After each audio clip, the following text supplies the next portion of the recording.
हमारे देश के लोगों को राजनीति में बड़ी दिलचस्पी होती है और कहते हैं कि हमारे देश के रगों में ही राजनीति बहती है। और आप तो जानते हैं हर जगह असली राजनीति से लेकर घरों से लेकर दफ्तरों से लेकर हर जगह संस्थाओं से लेकर हर जगह हमारे देश में राजनीति होती है। इसलिए आज हम सबसे पहले भारत की शुद्ध देसी राजनीति का विश्लेषण करेंगे और ये जो राजनीति है ये है चुनावों की राजनीति। आज भारत के चुनाव आयोग ने पश्चिम बंगाल, तमिलनाडु, केरल, असम और केंद्र शासित प्रदेश पुदुचेरी में विधानसभा चुनावों की तारीखों का ऐलान कर दिया है और इन सभी चुनावों के परिणाम एक साथ 2 मई को आएंगे और हमारा देश इसके लिए अब पूरी तरह से तैयार है। अगर आप तैयार नहीं भी हैं तो हम आपको आज तैयार कर देंगे। भारत को अक्सर त्योहारों का देश कहा जाता है क्योंकि हमारे यहाँ हर वर्ष 1000 से भी ज्यादा त्योहार मनाए जाते हैं। यानी हर दिन भारत के लोग कम से कम 3 त्योहार मनाते हैं और चुनावों को भी हमारे देश में एक त्योहार ही माना जाता है।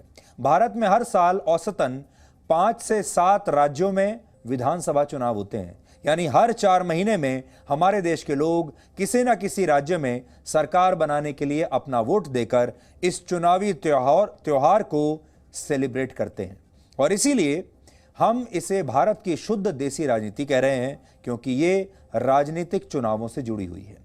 आज चुनाव आयोग ने जिन राज्यों में इलेक्शन की तारीखों का ऐलान किया है उनमें सबसे महत्वपूर्ण है पश्चिम बंगाल।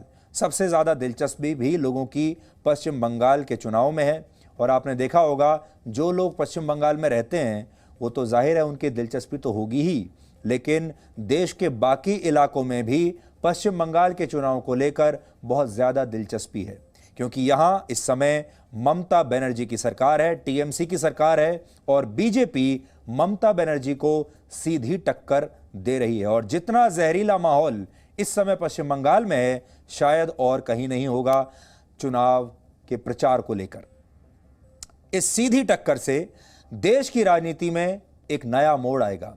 आज हम आपको यही समझाने की कोशिश करेंगे कि इन चुनावों के नतीजों से आपके जीवन पर क्या असर पड़ने वाला है। साथ ही आज हम आपके उस सवाल का भी जवाब देंगे जिसका आपको बहुत बेसब्री से इंतजार रहता है और हर बार चुनावों से पहले वो सवाल यही होता है कि चुनाव में जीत कौन रहा है।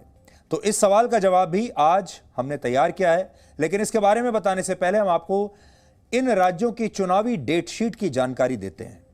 अब आप ध्यान से सुनिएगा, नोट भी कर सकते हैं।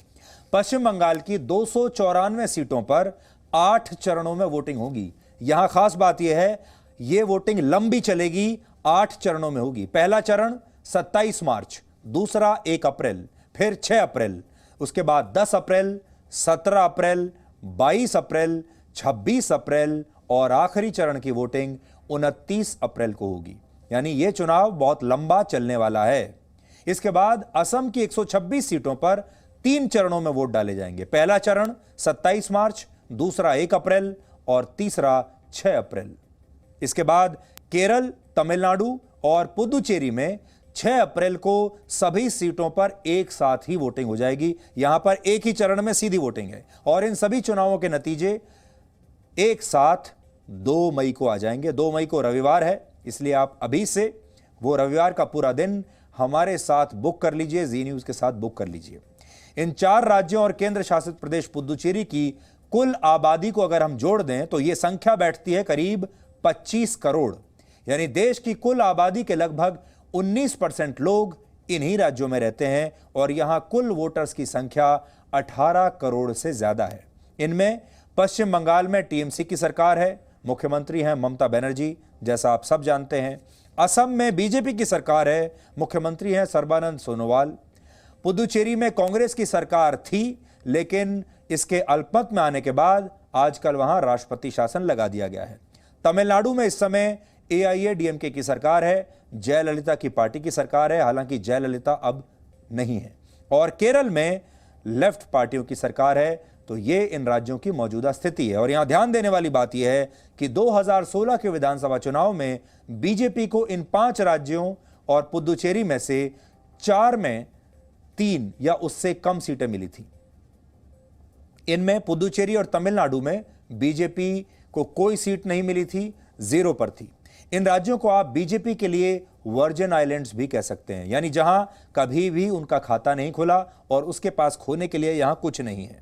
अगर बीजेपी इन राज्यों में जीत दर्ज करती है तो इससे पार्टी का पूर्वी और दक्षिणी भारत में विस्तार होगा और 2024 के लोकसभा चुनाव में ये राज्य उसके लिए गेम चेंजर बन सकते हैं, क्योंकि इन राज्यों में लोकसभा की कुल मिलाकर 116 सीटें हैं। ये याद रखिएगा, इन सारे राज्यों में कुल मिलाकर 116 लोकसभा की सीटें हैं।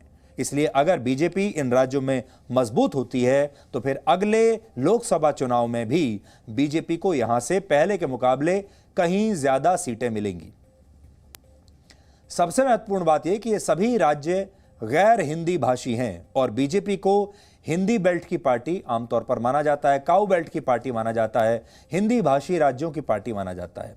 अब अगर वो इन राज्यों में अपना वर्चस्व स्थापित करती है तो इससे दो बड़े परिवर्तन आएंगे। पहला, भारत में बीजेपी का विस्तार उत्तर, दक्षिण, पूर्व, पश्चिम यानी चारों दिशाओं में हो जाएगा। और दूसरा परिवर्तन यह कि राष्ट्रीय राजनीति के साथ क्षेत्रीय राजनीति में भी बीजेपी की जड़ें और मजबूत होंगी। लेकिन बड़ी बात जो बीजेपी के लिए है वो ये कि बीजेपी पिछले काफी समय से दक्षिण भारत में विस्तार की कोशिश कर रही है, खासतौर पर तमिलनाडु और केरल जैसे राज्यों में बहुत मेहनत कर रही है। इसके अलावा पश्चिम बंगाल में भी उन्होंने बहुत मेहनत की है। पश्चिम बंगाल में कुछ हद तक उन्होंने सफलता मिली भी है, लेकिन केरल और तमिलनाडु में उन्हें सफलता नहीं मिली। इसलिए ये दो राज्य उनके लिए बहुत महत्वपूर्ण है। लेकिन माहौल बनेगा पश्चिम बंगाल से। यहाँ एक और बात है और वो ये कि इन चुनावों में अगर नतीजे बीजेपी के पक्ष में आए तो 2024 के आम चुनाव में इन राज्यों की भूमिका बहुत अहम हो जाएगी। आज बहुत सारे लोगों के मन में ये सवाल भी होगा कि इन चुनावों में आखिर जीतेगा कौन। तो आज हमने इसका जवाब भी कुछ हद तक आपके लिए तैयार किया है। हालांकि भारत के चुनावों में कुछ भी पहले से कहना बड़ा मुश्किल होता है।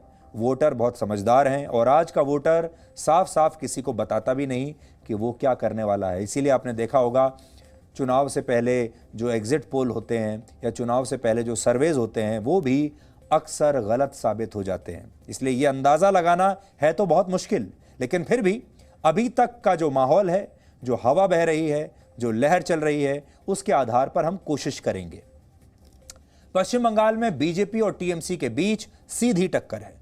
2016 के चुनाव में बीजेपी को पश्चिम बंगाल की 294 सीटों में से सिर्फ 3 सीटें मिली थी, लेकिन 3 वर्षों के बाद ही यह तस्वीर बदल गई और 2019 के लोकसभा चुनाव में बीजेपी को 42 लोकसभा सीटों में से 18 लोकसभा सीटें मिली थी और उसका वोट प्रतिशत बढ़कर 40.64 हो गया था। सोचिए, जब विधानसभा का चुनाव हुआ था तब बीजेपी का वोट प्रतिशत था 10%, लगभग 10%, जो विधानसभा चुनाव 2016 में हुए थे, और 2019 के लोकसभा चुनाव में 10% से सीधा जंप करके 40% हो गया।